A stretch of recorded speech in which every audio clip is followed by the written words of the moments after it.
السلام علیکم ورحمۃ اللہ وبرکاتہ۔ کیا حال ہے آپ سب کا؟ اللہ پاک ہم سب کو اپنی حفظ و امان میں رکھے اور ہم سب کو دین پر قائم رہنے کی توفیق عطا فرمائے۔ آج سورۃ بقرہ کی آیت نمبر 210 سے لے کر 214 تک ہے، یعنی یہ جو آیتیں ہیں 210 سے 214 تک، اس میں جو ہے اللہ تعالیٰ نے صاف طور پر بتا دیا ہے، صاف ٹھیک ہے، صاف طور پر اللہ تعالیٰ نے بتا دیا ہے کہ اللہ پاک جو ہیں وہ جب بندہ کلمہ پڑھ لیتا ہے اور مسلمان ہو جاتا ہے تو پھر اللہ تعالیٰ اس کی کس طرح مدد کرتے ہیں، وہ بندہ اللہ تعالیٰ سے کیا چاہتا ہے کس ہر معاملے کی صورت میں، اور اللہ تعالیٰ پھر اس کی کس طرح مدد کرتے ہیں۔ تو چلیں شروع کرتے ہیں۔ بسم اللہ الرحمن الرحیم، آیت نمبر 210 سے 214 تک تلاوت کریں گے، پھر اس کا ترجمہ اور تفسیر انشاءاللہ آپ کے سامنے بیان ہوگی۔ هل ينظرون الا ان ياتهم الله في ظلول من الغمام والملائكة وقضي الامر والى الله ترجع الامور سل بنی اسرائیل کم آتیناہم من آیاتہ بینات من یبدل نعمت اللہ من بعد ما جاءت فإن اللہ شدید العقاب۔ جب میں قرآن پاک میں شدید کا لفظ پڑھتی ہوں نا، شدید، فإن اللہ شدید العقاب، تو ایسے روح کانپ جاتی ہے۔ اللہ پاک ہم پر رحم فرمائے۔ یہ دو آیتیں میں نے آپ کے سامنے بیان کی ہیں، 210 اور 211۔ اس کا ترجمہ کیا یہ لوگ اس بات کے منتظر ہیں؟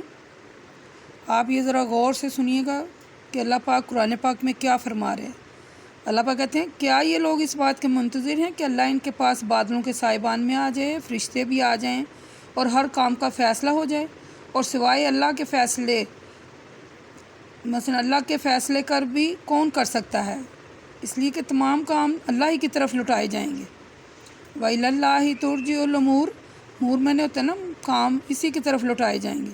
اور اگر انہیں معجزے کی خواہش ہے تو اے رسول صلی اللہ علیہ وسلم، آپ ذرا بنی اسرائیل سے پوچھئے کہ ہم نے ان کو کتنے معجزے دیے تھے، تو پھر انہوں نے کیا کیا تھا؟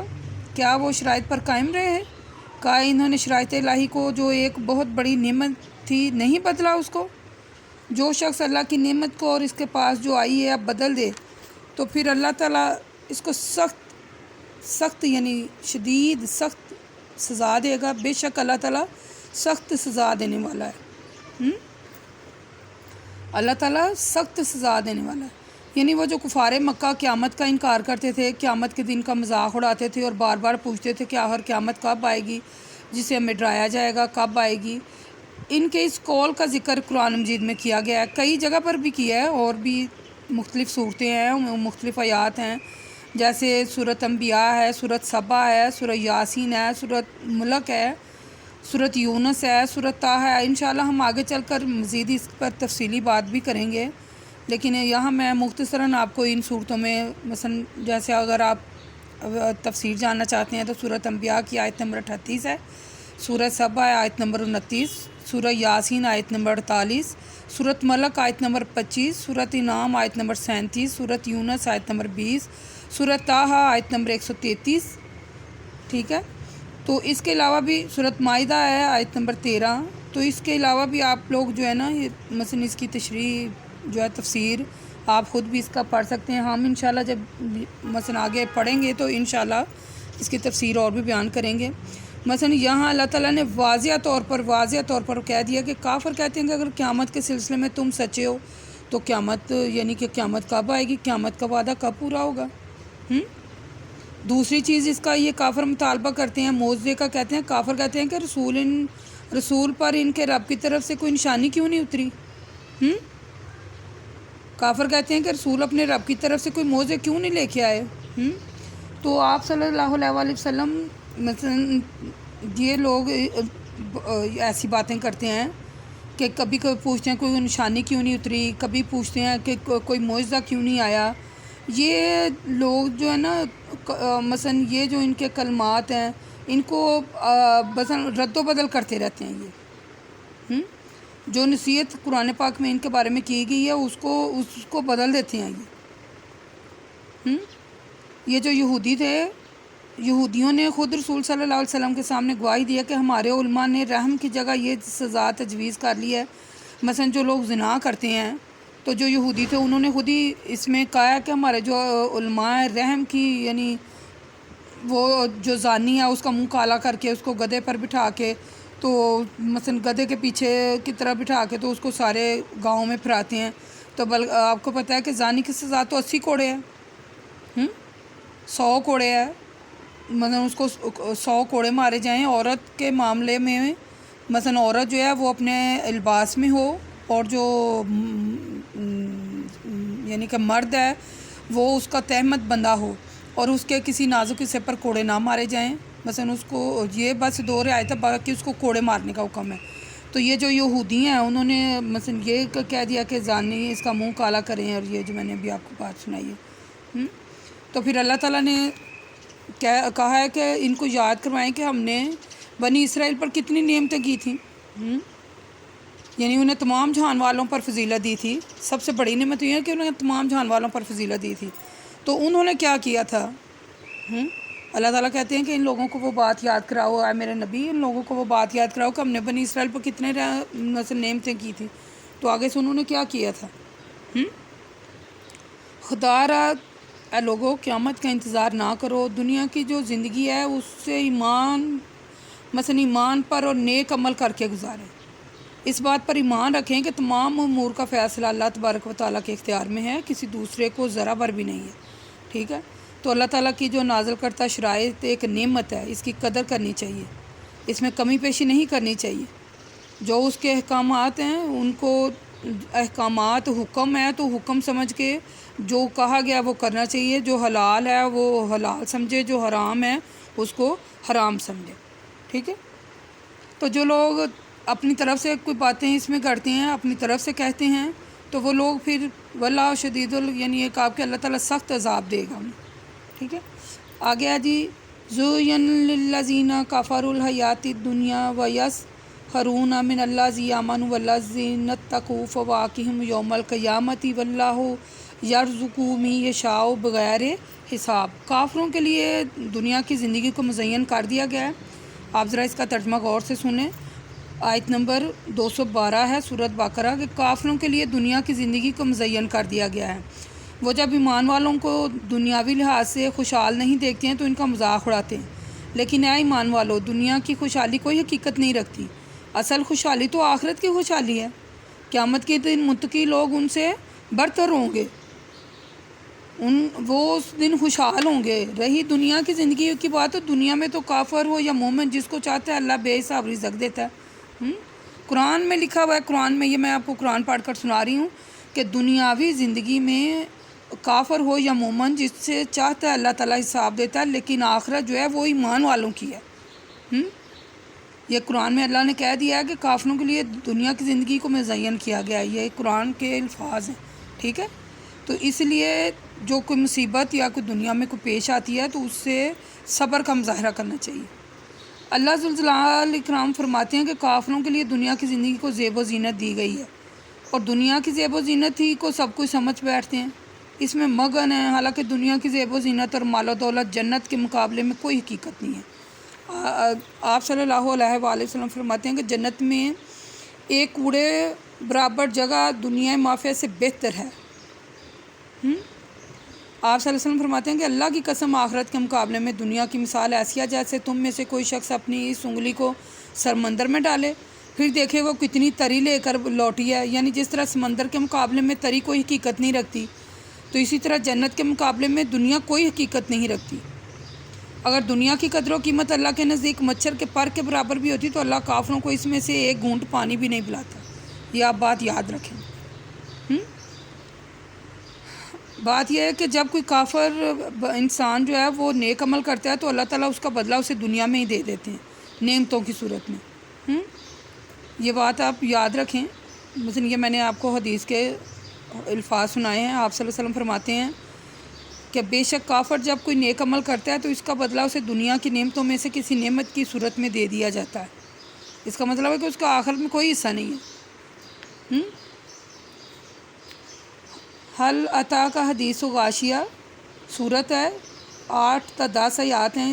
مثلا ان آیتوں میں اللہ تعالیٰ فرماتے ہیں بہت سے چہرے قیامت کے دن شاد اور فرحان ہوں گے اور وہ اپنے مال کی جزا سے بلند و بالا جنت میں خوش و خرم ہوں گے۔ آپ صلی اللہ علیہ وسلم، اللہ تعالیٰ نے قرآن پاک سورہ سبا میں فرمایا ہے کہ میرا رب جس کے لیے چاہتا ہے رزق کشادہ کرتا ہے، جس کے لیے چاہتا ہے تنگ کر دیتا ہے، لیکن اکثر لوگ اس کی مصلحت کو نہیں جانتے۔ دنیا جو ہے وہ مثلا وہ جس کو رزق مل رہا ہے اسے کہتے ہیں جی اس پر اللہ تعالیٰ کی رحمتیں ہیں، یہ ہے اور وہ ہے فلاں ہے۔ اللہ تعالیٰ کے نزدیک وہ بندہ اچھا ہے جو متقی اور پرہیزگار ہے، جو نیکیاں لے کے آیا ہے۔ مثلا سورت مومن میں آیت نمبر 40 میں آپ پڑھ کے دیکھیں، اللہ تعالیٰ فرماتا ہے جو نیک کام کرے خواہ مرد ہو یا عورت، جو نیک کام کرے خواہ مرد ہو یا عورت بشرط مومن ہو، تو ایسے لوگ جنت میں داخل ہوں گے اور وہاں ان کو بے حساب رزق دیا جائے گا۔ یعنی سورت مومن آیت نمبر 40 میں آپ پڑھ سکتے ہیں کہ اللہ تعالیٰ فرما رہا ہے کہ جو نیک کام کرے خواہ مرد ہو یا عورت بشرط کہ مومن ہو، تو ایسے لوگوں کو جنت میں داخل کیا جائے گا۔ یہ جو کافر ہے نا، یہ کافر یہ دھوکے میں ہے۔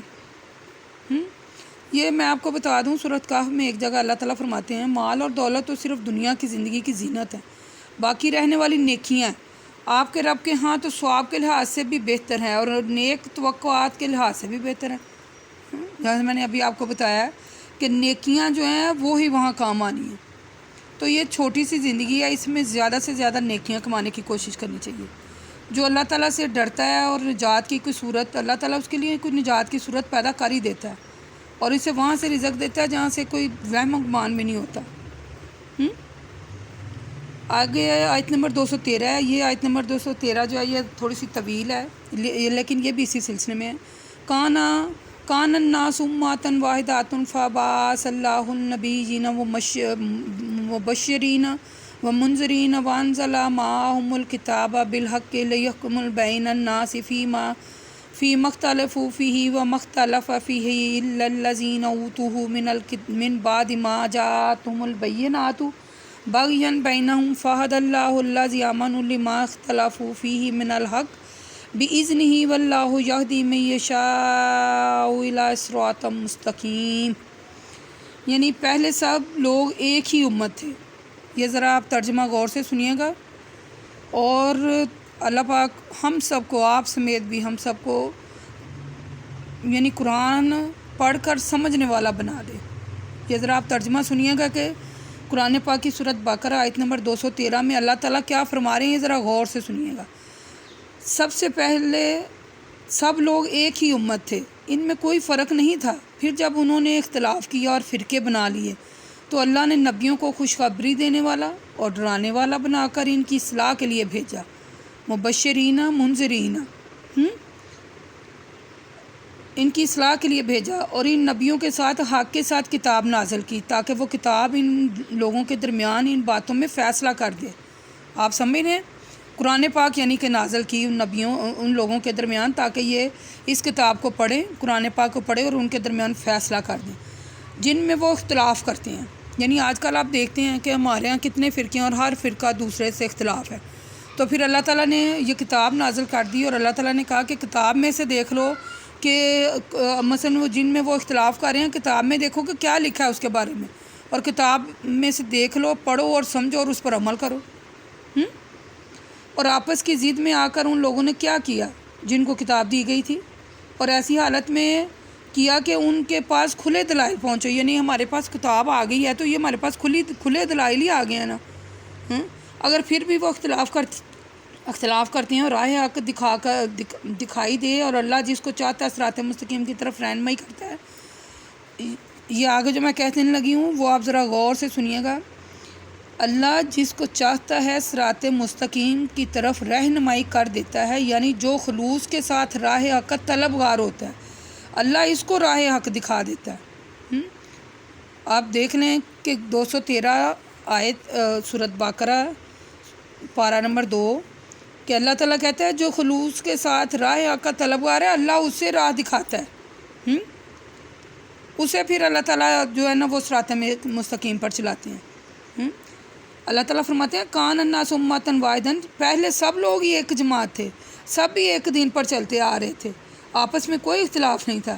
پھر اللہ تعالیٰ ایک اور جگہ ارشاد فرما رہے ہیں وما کان الناس الا امۃ واحدۃ فاختلفوا، پہلے لوگ متفرق نہیں تھے، ایک ہی جماعت تھے، ایک ہی فرقہ تھا۔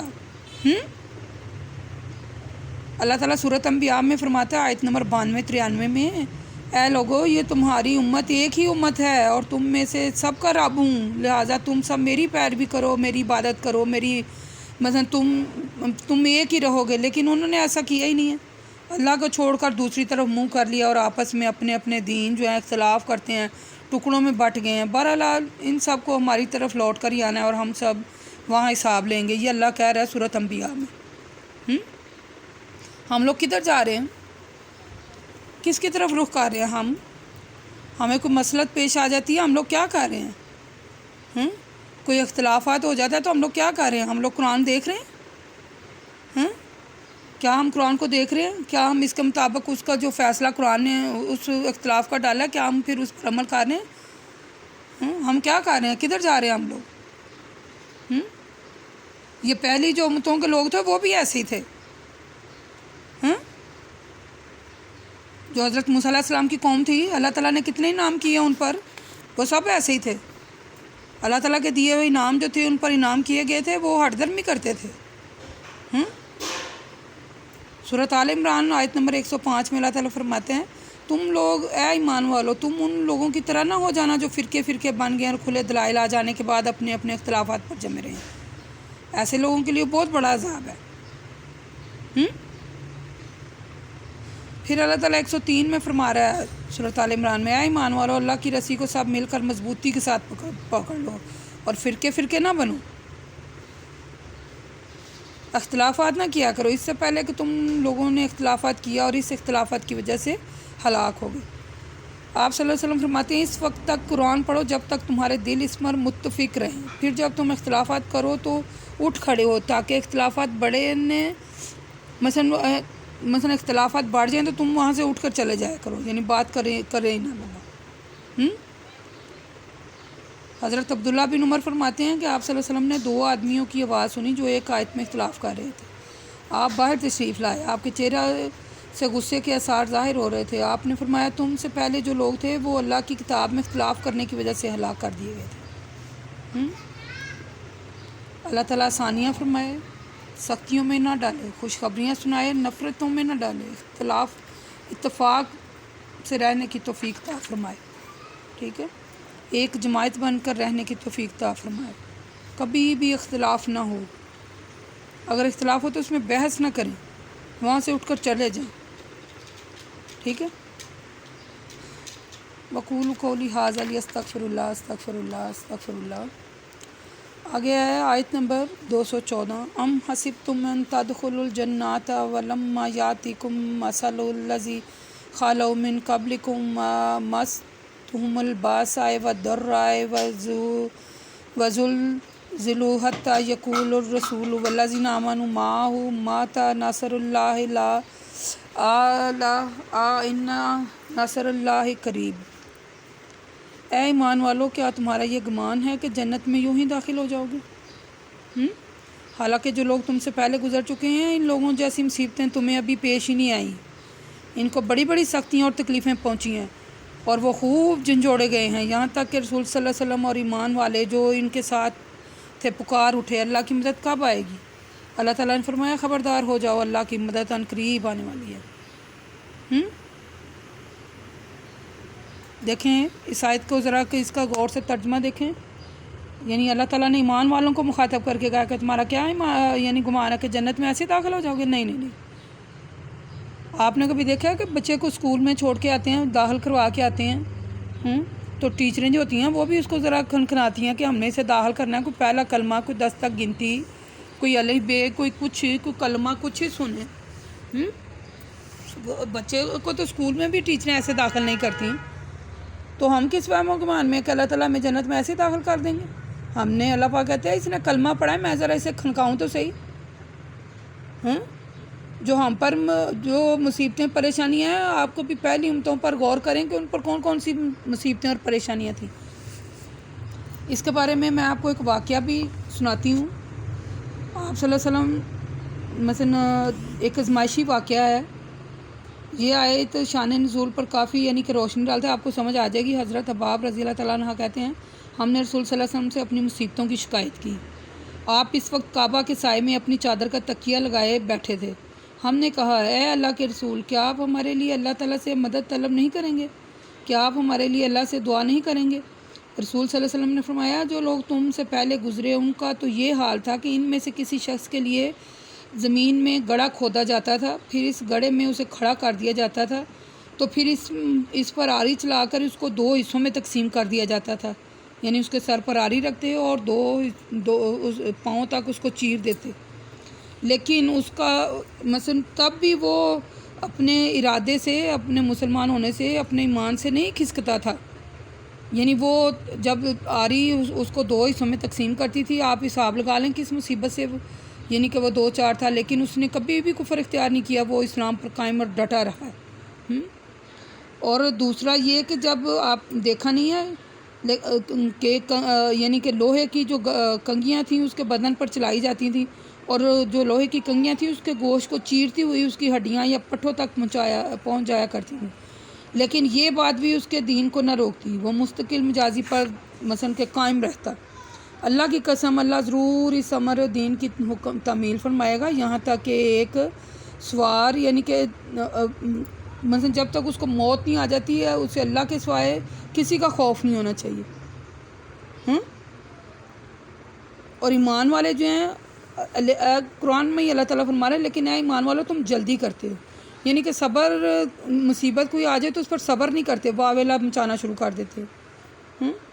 اس یعنی جن مصیبتوں اور تکلیفوں کا ذکر اس آیت میں ہوا ہے ان میں 2 باتیں یعنی حدیث میں جو میں نے ابھی آپ کو بتایا کہ آرے سے چیر کر 2 ٹکڑے کاٹ ڈالتے ہیں اور گوشت پر لوہے کی کنگیاں جو ہیں وہ پھیرتے ہیں. اس کے علاوہ اور بھی بہت سی تکلیفیں ہیں جو گزشتہ امتوں پر گزری ہیں، تو انہیں خوب ڈرایا گیا ہے اور جھنجھوڑا گیا ہے تاکہ وہ مصائب پر صبر کرتے رہیں. لیکن جب مصائب کے طول کھینچا تو پھر آخر انہوں نے اللہ تعالیٰ سے مدد طلب کی. اللہ تعالیٰ نے فرمایا گھبراؤ نہیں، بس اب مدد کا وقت آ گیا ہے. سورۃ عنکبوت میں اللہ تعالیٰ فرماتے ہیں کیا لوگوں نے یہ گمان کر لیا ہے کہ صرف ان کے اتنی بات کہنے پر کہ ہم ایمان لائے ہیں چھوڑ دیا جائے گا؟ نہیں، ان کی آزمائش مثلا ان کی آزمائش نہیں ہوگی، ہونی ہے. یعنی آیت کا مطلب یہ ہے کہ محض ایمان کا دعویٰ کافی نہیں ہے، ایمان لانے کے بعد آزمائش بھی ہوگی اور اس آزمائش میں پورا اترنا ہوگا. اللہ تعالیٰ سورۃ آل عمران آیت نمبر 142 میں فرماتے ہیں کیا تم گمان کرتے ہو کہ جنت میں یوں ہی داخل ہو جاؤ گے؟